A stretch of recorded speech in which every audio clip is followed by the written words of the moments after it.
The last stand a gate. The morning sun cast long shadows across the desolate landscape of Prime, painting the rocky terrain in shades of amber and rust.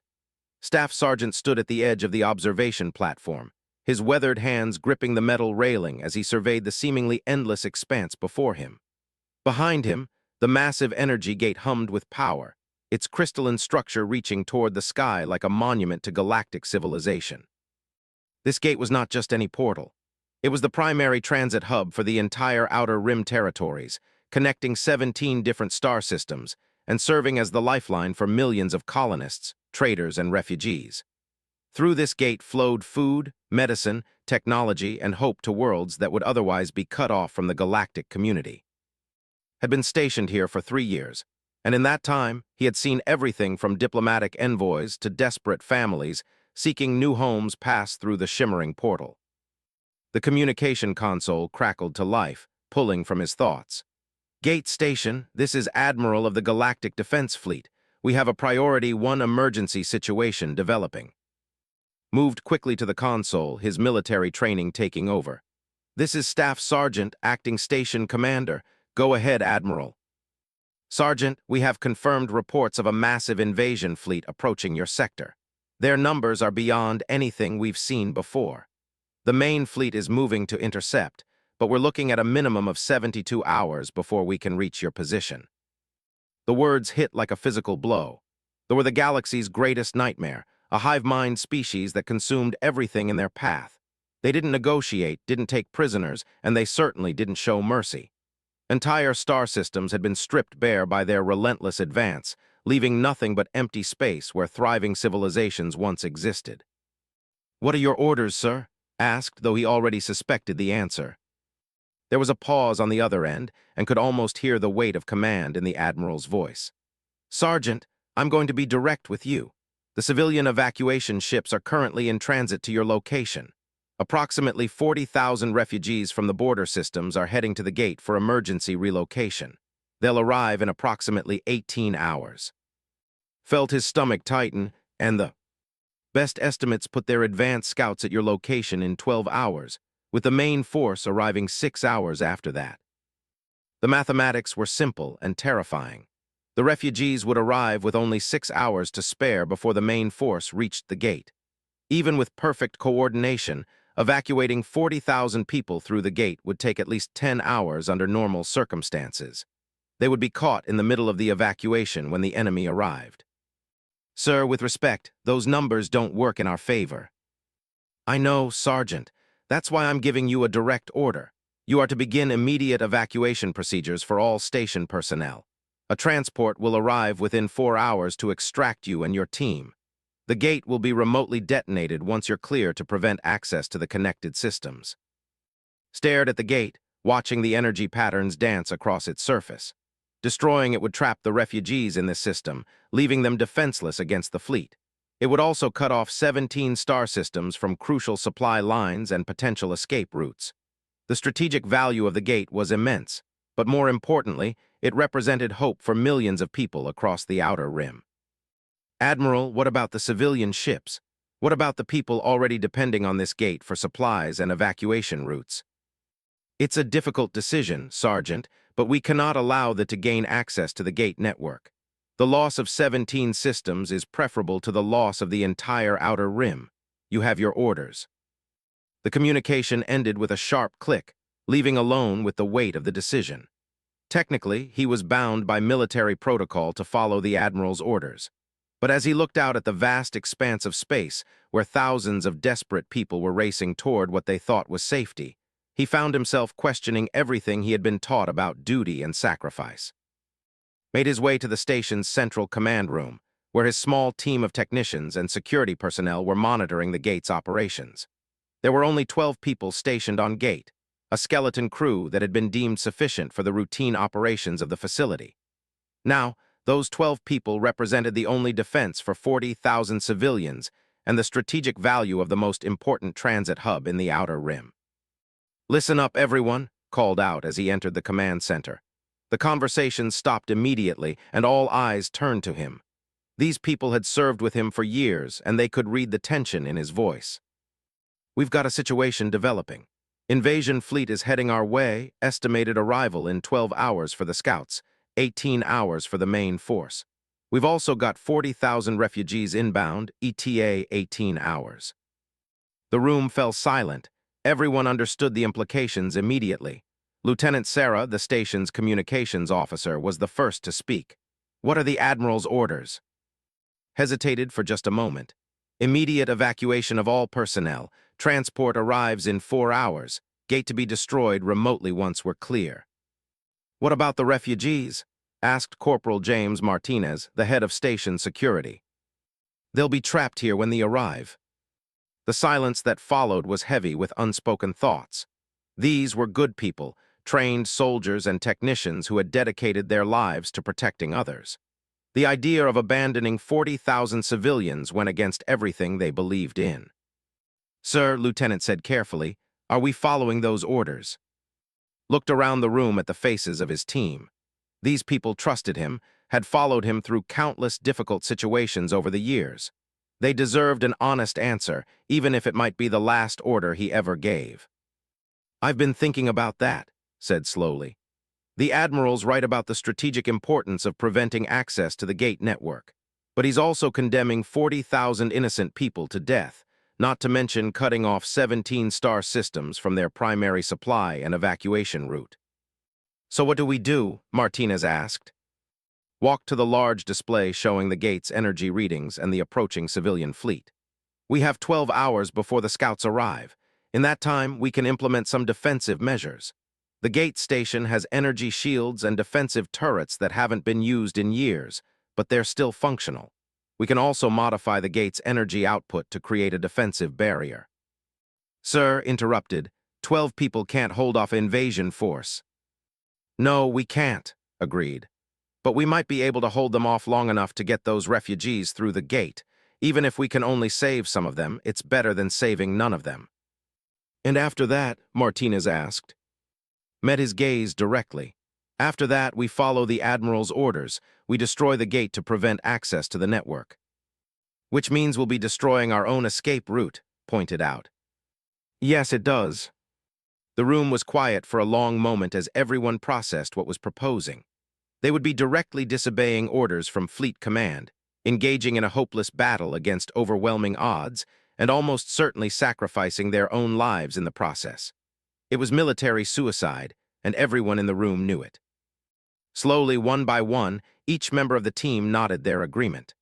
These were people who had joined the military not for glory or advancement, but because they believed in protecting others. When faced with a choice between following orders and saving lives, they chose to save lives. "All right then," said, feeling a mixture of pride and terror at what they were about to attempt. "Let's get to work. I need you to send a message to the refugee fleet. Tell them about the situation and that we'll try to hold the gate as long as possible. Also, see if any of those ships have combat capabilities. Martinez, I need you to get those defensive systems online.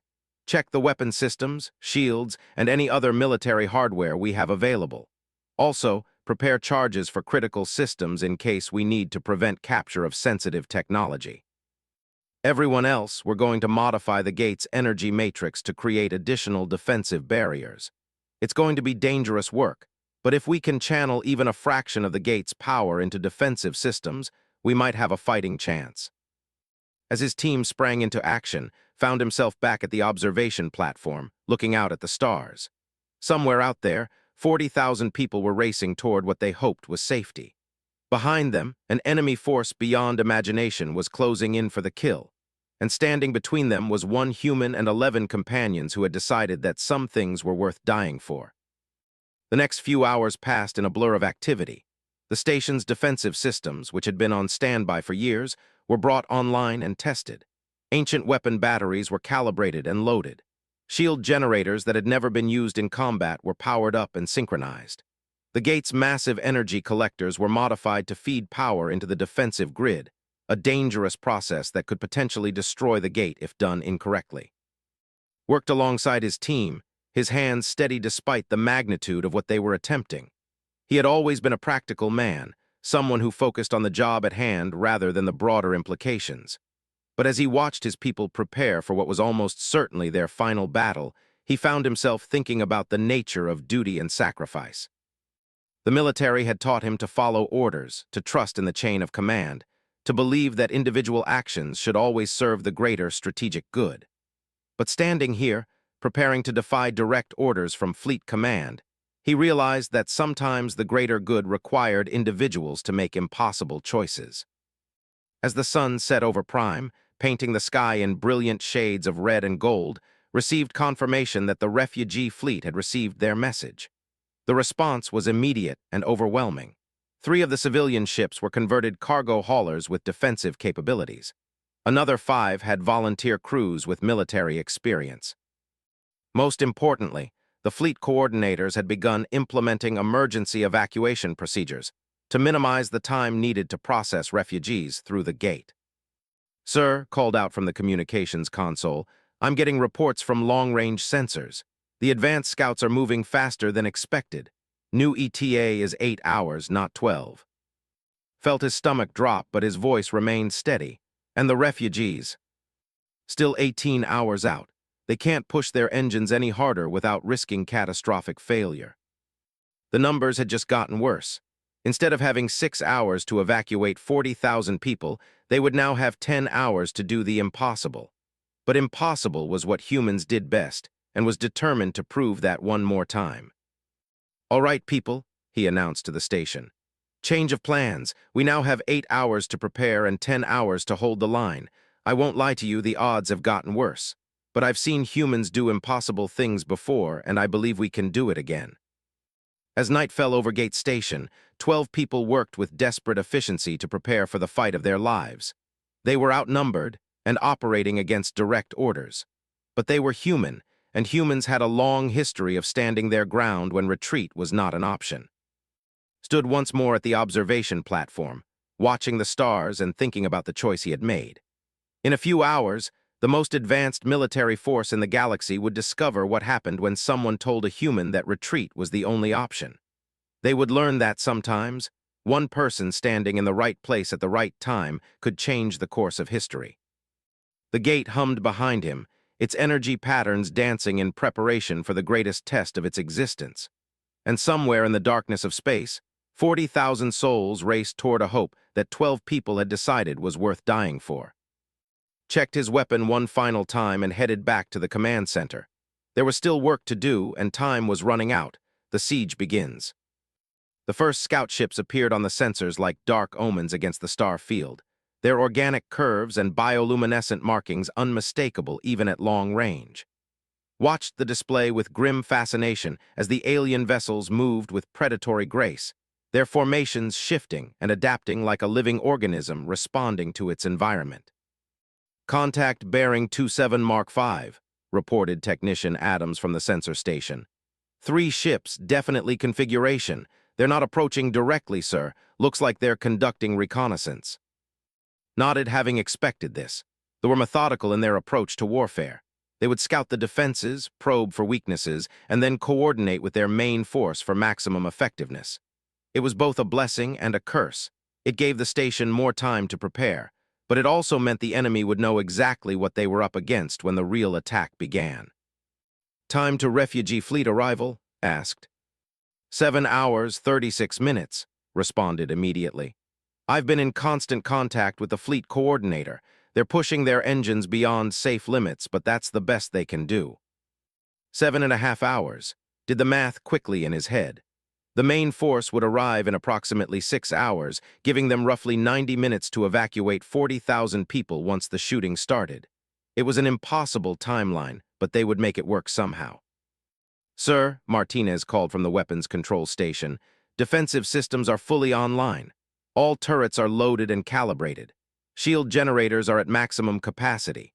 The gate's energy matrix modification is complete, though I have to warn you, channeling that much power through defensive systems could cause catastrophic feedback if we're not careful." "Define catastrophic," said. "Best case scenario, we lose all power to the station. Worst case, the gate itself could collapse, creating a gravitational anomaly that would destroy everything within 1,000 kilometers." Absorbed this information without flinching. They were already operating beyond all reasonable safety margins. Adding one more potentially catastrophic risk to the equation didn't change the fundamental nature of their situation. Understood. What's our weapons capacity? We have 8 heavy plasma cannons, 16 rapid-fire pulse turrets, and 2 torpedo launchers with a total of 24 warheads. The energy barrier generated by the modified gate can absorb significant damage, but it's not a permanent solution. Each impact weakens the overall matrix. It was a respectable defensive arsenal for a space station, but knew it would be woefully inadequate against an invasion force. Their ships were heavily armored, their weapons devastatingly effective, and their numbers overwhelming. The station's defenses might account for a few enemy vessels, but ultimately they were buying time, not seeking victory. The next few hours passed in tense preparation. The scouts maintained their distance, occasionally launching small probes that tested the station's sensor range and defensive capabilities. Allowed some of these probes to approach close enough to gather intelligence, knowing that the enemy would learn about their defenses eventually anyway. Better to let them think the station was more vulnerable than it actually was. As the refugee fleet drew closer, began receiving detailed reports on the civilian ships. The convoy consisted of 237 vessels of various sizes, from small family transports to massive colony ships. The largest ships carried over 500 people each, while some of the smaller vessels held only a dozen refugees. The diversity of the fleet was both a logistical nightmare and a testament to the desperation of the Outer Rim colonies. "Sir," announced, "I'm getting the first visual confirmation of the refugee fleet. They're starting to appear on long-range sensors." Moved to the main display, which now showed both the approaching civilian fleet and the lurking scouts.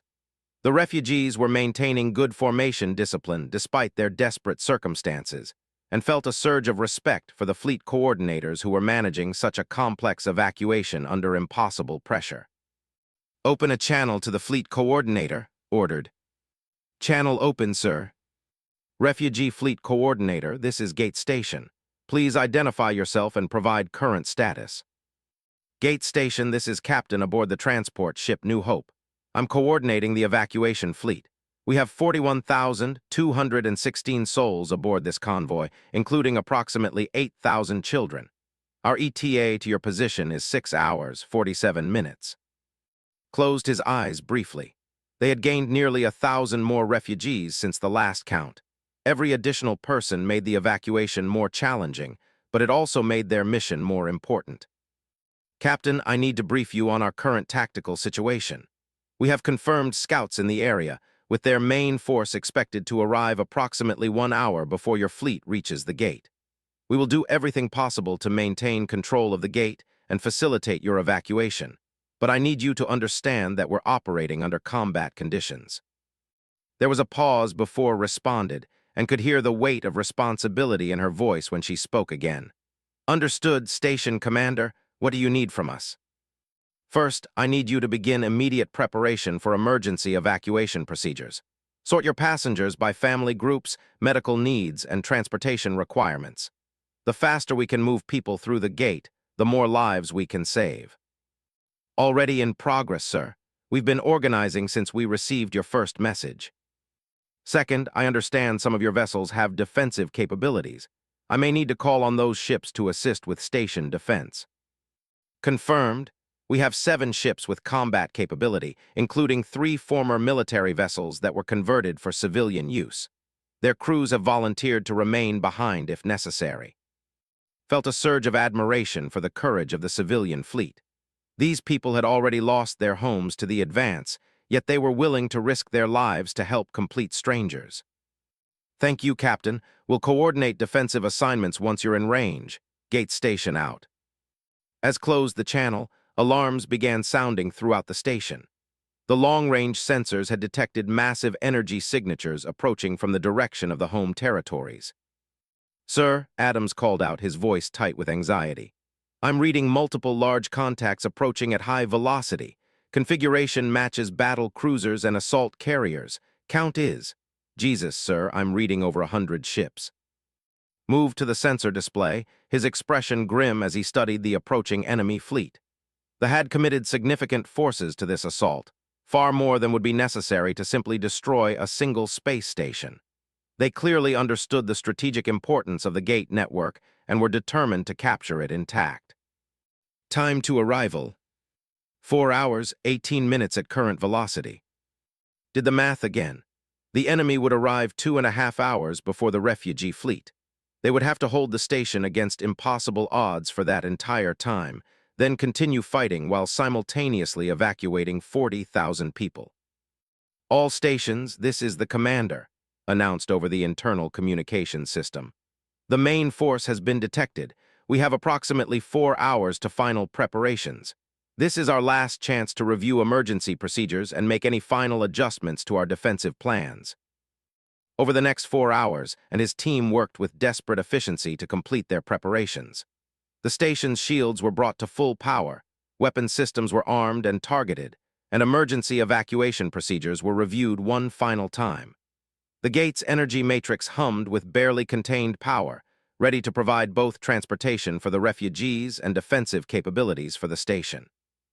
As the fleet drew closer, found himself thinking about the nature of courage. Military training taught soldiers to face death as an occupational hazard, but this was different. They weren't dying for strategic objectives or military glory. They were dying to buy time for 40,000 strangers, people they had never met and would never see again. "Sir," Martinez reported, "the scouts are moving to attack positions. It looks like they're preparing to probe our defenses before the main fleet arrives." "Let them come," replied. "Show them what we're made of." The first attack came without warning. One moment the scouts were maintaining their distance, the next they were streaking toward the station at maximum velocity, their weapons charging for combat. Watched their approach with professional detachment, waiting for the optimal moment to engage. "Wait for it," he commanded as the enemy ships closed the distance. "Wait for it." The scouts opened fire first, sending streams of bioplasma toward the station's shields. The energy barriers absorbed the initial assault, but could see the power drain on his displays. They were testing their defensive capabilities, learning how much punishment the station could absorb. "Return fire. All weapons, concentrated barrage on the lead scout." The station's guns opened up in a devastating display of coordinated firepower. Plasma cannons and pulse turrets focused their fire on the nearest vessel, overwhelming its bioarmor and sending it spinning away in a cloud of debris. The remaining scouts immediately changed tactics, using hit-and-run attacks to avoid concentrated fire. "First blood to us," Martinez reported with grim satisfaction. "Don't get overconfident," warned. "They're just testing us. The real fight hasn't started yet." As if summoned by his words, the main fleet appeared on the edge of the sensor range.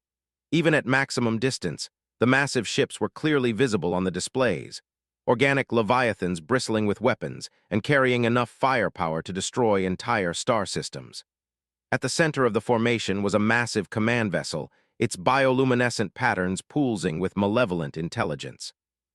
"My God," Adams whispered, "look at the size of that thing." The command ship was easily 10 times the size of the largest human vessels had ever seen. Its surface was covered with weapon ports, launch bays, and sensory organs that tracked the station's position with predatory focus. This was not just a warship. It was a mobile planet designed for conquest and destruction. "Sir," announced, "I'm receiving a transmission from the fleet. They're attempting communication." Was surprised. They rarely bothered with communication before attacking. Their usual pattern was to arrive, assess, and destroy. The fact that they were trying to communicate suggested something different about this encounter. "Put it through, but keep recording everything." The main display flickered and resolved into an image that made blood run cold. The commander was a massive creature with multiple limbs and sensory organs, its bioluminescent markings indicating high intelligence and command authority. When it spoke, its voice was a harmony of different tones that somehow combined into recognizable speech. "Human Station Commander, I am Fleet Prime of the Consuming Swarm. Your resistance is noted and deemed. Curious. You guard a structure of significant strategic value, yet you possess insufficient force to deny us. This suggests irrationality or desperation." Stepped forward, drawing himself to full military attention. If this was going to be his final conversation, he would conduct it with dignity. "I am Staff Sergeant, Acting Commander of Gate Station. This facility is under the protection of the Galactic Defense Fleet, and I am authorized to defend it against all hostile forces." The creature's markings shifted to patterns that somehow understood indicated amusement. "Your fleet has abandoned you, small human. Our scouts report no defensive vessels within range. You stand alone with a handful of companions against a force that has consumed star systems. Yet you do not flee. This behavior lacks logic." "Maybe," replied, "but it doesn't lack purpose. This gate serves 17 star systems and protects millions of innocent lives. I've sworn an oath to defend it, and I intend to keep that oath regardless of the odds." The commander studied through the display, its alien features impossible to read, but somehow conveying a sense of evaluation. "You speak of oaths to protect others, yet your own kind has abandoned you. Why do you choose certain death for beings who will never know of your sacrifice?" Thought about the question for a moment, then answered with complete honesty. "Because that's what humans do. When someone needs protecting and there's nobody else to do it, we stand up. We fight. We don't retreat and we don't surrender. Maybe that doesn't make sense to you, but it makes sense to us." The creature's markings shifted again, this time to patterns that suggested something like respect. "Your species is unusual. Most flee before us or surrender immediately. Some fight briefly before accepting defeat. You are the first to speak of choosing certain death for strangers. This is a form of madness we have not previously encountered." "Call it madness if you want," replied. "I call it being human." Fleet Prime seemed to consider this for a long moment before responding. "Very well, small human. You have chosen your path. We will provide you with an honorable death. When your station falls, your sacrifice will be remembered in our records as an example of your species' peculiar form of courage." The transmission ended, leaving and his team alone with their thoughts and the approaching enemy fleet. In the distance, could see the first ships of the refugee convoy appearing on long-range sensors. "Well said with forced lightness. That was encouraging." "Positions, everyone," commanded. "They've honored us with their attention. Let's make sure they remember why humans don't retreat." The real battle was about to begin, the final hour. The assault began with a precision that was both beautiful and terrifying to witness. Their ships moved in perfect coordination, each vessel knowing its role in the larger pattern of attack. Bioplasma streams cut through space like living lightning, while organic missiles twisted and curved around defensive fire with an intelligence that no human weapon could match. Gripped the command console as the station shook under the first wave of enemy fire. The shields held, but he could see the power levels dropping rapidly. The modified gate energy was providing additional defensive capability, but each hit weakened the overall system. "Shield strength down to 78%, Martinez reported, his voice steady despite the chaos around them. "The energy matrix is holding, but we're taking damage faster than the system can compensate." "Focus fire on the nearest attack group," ordered. "Concentrate all weapons on those 3 cruisers to port." The station's guns responded with devastating effect. Years of maintenance and preparation paid off as every weapon system functioned perfectly, sending coordinated streams of plasma and projectiles toward the designated targets. One cruiser exploded in a brilliant display of bioluminescence, while another spun away with severe damage. But for every enemy ship they damaged, 3 more moved into position. The fleet was vast beyond anything had imagined, and they were barely making a dent in the overall force. "Sir," Adams called out from his sensor station, "the refugee fleet is accelerating. They're pushing their engines beyond red line limits to reach us faster." Switched his display to show the approaching civilian convoy. The ships were indeed moving faster than their original projections, but he could see energy signatures that indicated multiple vessels were suffering engine failures from the excessive strain. Several ships were falling behind, their drives unable to maintain the punishing pace. Time to refugee arrival. 47 minutes for the lead ships. But sir, about 30 vessels are falling behind due to engine problems. They won't reach us for at least 2 hours. 2 hours. The main assault would be over long before those trailing ships could reach safety. Made a mental note to ensure that if any of his people survived this battle, they would need to find a way to help those stranded vessels. The station shuddered again as a particularly heavy barrage struck the shields. This time, several energy conduits overloaded, sending sparks flying across the command center. Shield strength down to 56%, Martinez reported. We're losing power faster than projected. Reroute all non-essential power to shields and weapons, commanded. Life support to minimum levels, artificial gravity to emergency settings. Everything we have goes to keeping those shields up. As his team implemented the power redistribution, noticed something odd about the attack pattern. The enemy fleet was maintaining a consistent distance from the station, engaging in a methodical bombardment rather than closing for a decisive assault. It was almost as if they were. They're testing us, realized aloud. They're not trying to destroy the station quickly, they're evaluating our capabilities.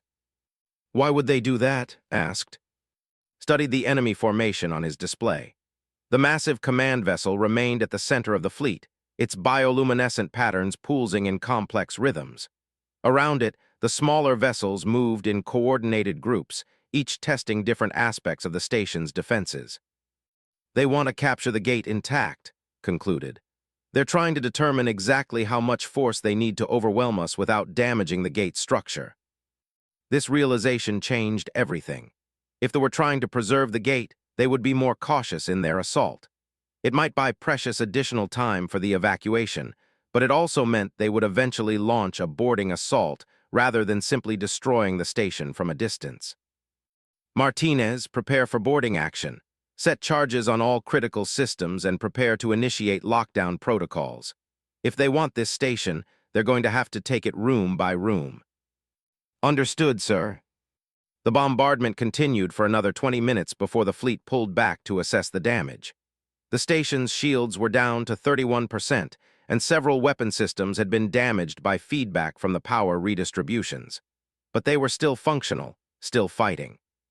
Sir, announced, I'm getting communication from the refugee fleet coordinator. Put her through. Captain's voice crackled through the static-filled communication system. Gate station, we can see the battle from here. Your defensive fire is incredible. How long can you hold them? Looked at his displays, calculating shield strength, power reserves, and ammunition supplies. We can maintain defensive fire for approximately 30 more minutes at current intensity. After that, we'll be operating on emergency power and manual weapons control. Understood. We're implementing emergency evacuation procedures now. The first ships will be ready for gate transit in 23 minutes. 23 minutes. They needed to hold for 23 more minutes, then begin the most dangerous phase of the operation, evacuating 40,000 people while under direct enemy fire. Captain, I need you to coordinate with my communications officer. We're going to establish priority sequences for gate transit. Medical emergencies first, then families with children, then everyone else. The ships with defensive capabilities should remain in the outer perimeter until the civilian evacuation is complete. Already organizing it, Commander, and sir, thank you for all of this. These people, they've already lost everything once. You're giving them hope. Felt the weight of those words as he watched another wave of ships moving into attack position. Hope was a powerful thing, but it required sacrifice to maintain. He and his team were paying that price willingly. The second assault was more focused and devastating than the first. They had learned from their initial probing attacks and now concentrated their fire on specific shield generators and weapon systems. The station's defenses, already weakened from the prolonged bombardment, began failing under the precise assault. Shield Generator 3 is down, Martinez reported as another explosion shook the command center. We're losing coverage on the port side. Compensate with Generator 4 and reroute power from the auxiliary systems. Already on it, sir. The battle continued with desperate intensity. The human defenders fought with skill and determination, but they were vastly outnumbered and operating with damaged equipment. Slowly, inevitably, their defenses began to crumble under the relentless assault. Then, just as their situation seemed hopeless, heard the most beautiful sound in the galaxy, the harmonic resonance of the gate powering up for transit. First refugee ship is requesting transit clearance, announced. Granted, begin evacuation procedures. Watched on his secondary display as the first civilian vessel approached the shimmering portal of the gate. The ship was a medium-sized transport carrying approximately 300 refugees, mostly families with children. As it disappeared into the energy field, felt a surge of satisfaction despite the desperate nature of their situation. "One down," he muttered. "Only 236 to go." They seemed to realize what was happening because their attack intensity increased dramatically. Bioplasma streams hammered the weakened shields, while organic missiles curved around the station's defenses to strike critical systems directly. "They're trying to disable the gate," Adams called out. "Multiple missiles targeted directly at the gate structure. All defensive fire on those missiles. Do not let them reach the gate." The station's remaining weapons swiveled to engage the incoming projectiles. Plasma cannons and pulse turrets filled space with defensive fire, detonating most of the missiles before they could reach their target. But several got through, impacting the gate's outer structure and causing visible damage to the energy matrix. "Gate integrity down to 89%, reported the gate technician. "We can still manage transits, but we're getting fluctuations in the energy field." "Keep it stable. We need every second of transit capability." Ship after ship passed through the gate as the battle raged around them. The evacuation was proceeding faster than had dared hope, but the fleet was adapting its tactics in response. Enemy ships began moving to positions where they could fire directly at vessels approaching the gate. "Sir," Martinez called out, "the civilian ship Bright Dawn is taking fire. They're losing propulsion." Saw the stricken vessel on his display, smoke streaming from its damaged engines as fighters closed in for the kill. The ship carried over 400 refugees, including a large number of children from an orbital orphanage. Without hesitation, made a decision that went against all military doctrine. Divert all defensive fire to protect the Bright Dawn. All weapons, concentrated barrage on those fighters. "Sir, that will leave the station vulnerable to the main fleet." "Do it." The station's guns turned away from their defensive positions and focused on the small group of fighters attacking the refugee ship. The concentrated firepower was overwhelming, destroying 3 fighters and driving off the others. The Bright Dawn limped toward the gate under emergency power, its grateful crew transmitting continuous thanks to the station. But its decision to protect the civilian ship had consequences. With the station's guns focused elsewhere, the main fleet pressed their advantage. A massive barrage of bioplasma struck the weakened shields, finally overwhelming the defensive systems entirely. Alarms blared throughout the station as the shields collapsed. Emergency lighting cast eerie shadows across the command center as secondary explosions rocked the structure. "Shields down," Martinez reported unnecessarily. "We're exposed." "Switch to manual targeting and emergency power. Keep those guns firing." Even without shields, the station continued to fight. The human crew operated their weapons with grim determination, knowing that every shot fired bought more time for the evacuation.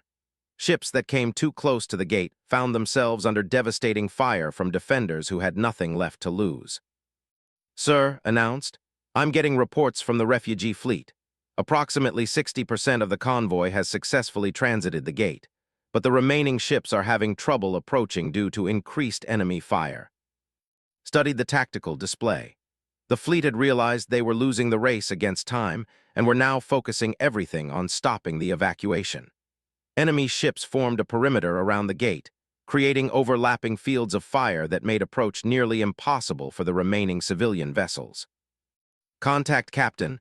Tell her to group the remaining ships into a single large convoy and make a coordinated approach. The ships with defensive capabilities should provide escort." "Sir, that will make them a bigger target." "It will also allow us to provide concentrated defensive fire. One large group has a better chance of survival than multiple small targets." As coordinated the final phase of the evacuation, he noticed that several systems throughout the station were beginning to fail.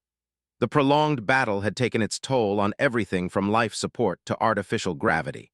More importantly, the gate's energy matrix was showing signs of critical instability.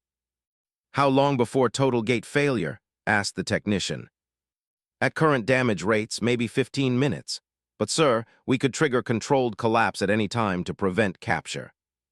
Nodded, the time for difficult decisions was approaching rapidly.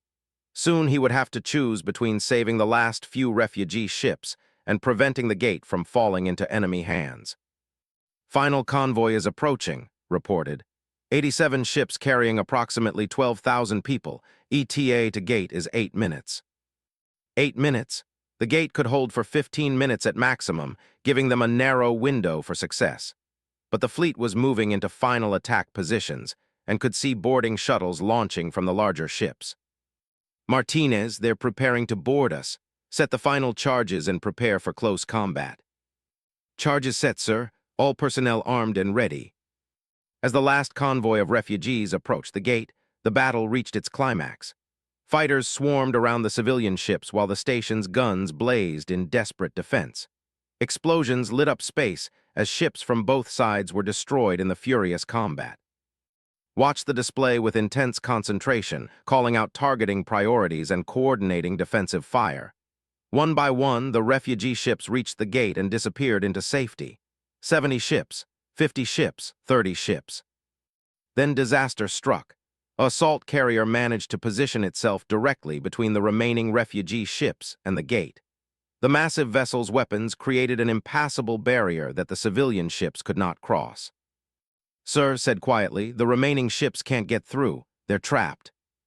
Stared at the display, his mind racing through possible solutions. 10 ships carrying nearly 3,000 people were trapped just kilometers from safety, held back by a single enemy vessel that he couldn't destroy with the station's remaining weapons. Then he remembered the gate's modified energy matrix and the warning about catastrophic feedback. A plan formed in his mind, dangerous, probably suicidal, but potentially effective. All hands prepare for emergency evacuation of the command center. Move to auxiliary control. Sir, Martinez asked. I'm going to overload the gate's energy matrix and direct the feedback into our weapons systems. It should give us enough power for one massive shot at that carrier. Sir, the technician said that could cause gravitational collapse. Not if it's controlled properly. The explosion will destroy the carrier and create a clear path for the remaining ships. After that, paused. After that, we trigger the charges and bring down the gate to prevent access. His team stared at him in silence, understanding what he was proposing. It was a plan that would certainly destroy the station and probably kill everyone aboard, but it might save the last 3,000 refugees. Sir said softly, we're with you. One by one, each member of his team nodded agreement. They had come this far together, and they would finish the mission together. As his team moved to auxiliary positions, remained at the main console, his hands working quickly to implement the energy matrix overload. The gate's harmonics changed pitch as massive amounts of power were rerouted into the weapon systems. On the display, he could see the boarding shuttles approaching the station's docking bays. In minutes, they would be fighting hand-to-hand combat throughout the station. But first, he had one final shot to save those last refugee ships. Energy matrix overload in progress, announced. All weapons charging to maximum capacity. Target the carrier blocking the gate approach. The station's guns turned toward the massive enemy vessel as power levels climbed far beyond safe limits. Warning alarms screamed throughout the station as the energy matrix approached critical failure. Watch the power indicators climb toward the point of no return, his finger hovering over the firing control. This was it, the moment that would determine whether 3,000 innocent people lived or died, whether his sacrifice and the sacrifice of his team would have meaning. For the people behind us, whispered and pressed the firing control. The station's weapons discharged with power far beyond their design specifications. The concentrated beam of energy struck the carrier with devastating force, punching through its bioarmor and causing catastrophic internal explosions.